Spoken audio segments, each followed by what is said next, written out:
Anda kembali menyaksikan Net Bali.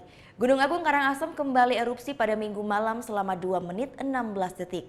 Meski ketinggian kolom abu tidak teramati, namun petugas pos pengamatan yang berjarak 12 km dari puncak gunung sempat mendengar suara dentuman dengan sangat jelas. Inilah detik-detik erupsi Gunung Agung Karangasem yang terjadi pada Minggu malam. Erupsi bersifat strombolian ini terjadi pada pukul 22.29 WITA. Berlangsung selama 2 menit 16 detik. Meski ketinggian kolom abu tidak teramati, namun erupsi juga disertai lontaran lava pijar dengan jarak luncur 3 km ke arah barat dan barat daya. Sementara itu, dari data citra satelit, arah sebaran abu condong menuju ke arah timur dan tenggara. Sesaat menjelang erupsi, petugas di pos pengamatan Desa Rendang yang berjarak 12 km dari puncak Gunung Agung sempat mendengar suara dentuman yang cukup keras. Menurut PVMG, erupsi susulan seperti ini diprediksi akan terus terjadi kapanpun, tanpa diikuti gempa vulkanik dengan jumlah banyak.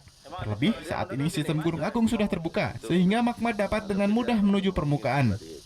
Ya, dari pos menjelang letusan itu terdengar suara gemuruh, memang agak keras.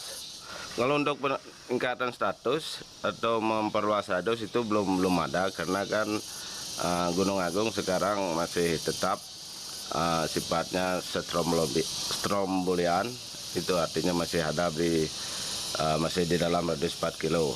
Untuk peningkatan status juga belum ada, karena data-data untuk mendukung itu belum juga ada. Sementara hingga Senin pagi, visual gunung masih nampak mengeluarkan asap putih berintensitas tipis.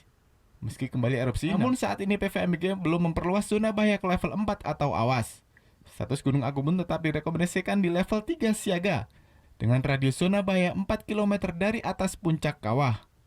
Kadek Martana melaporkan untuk NET.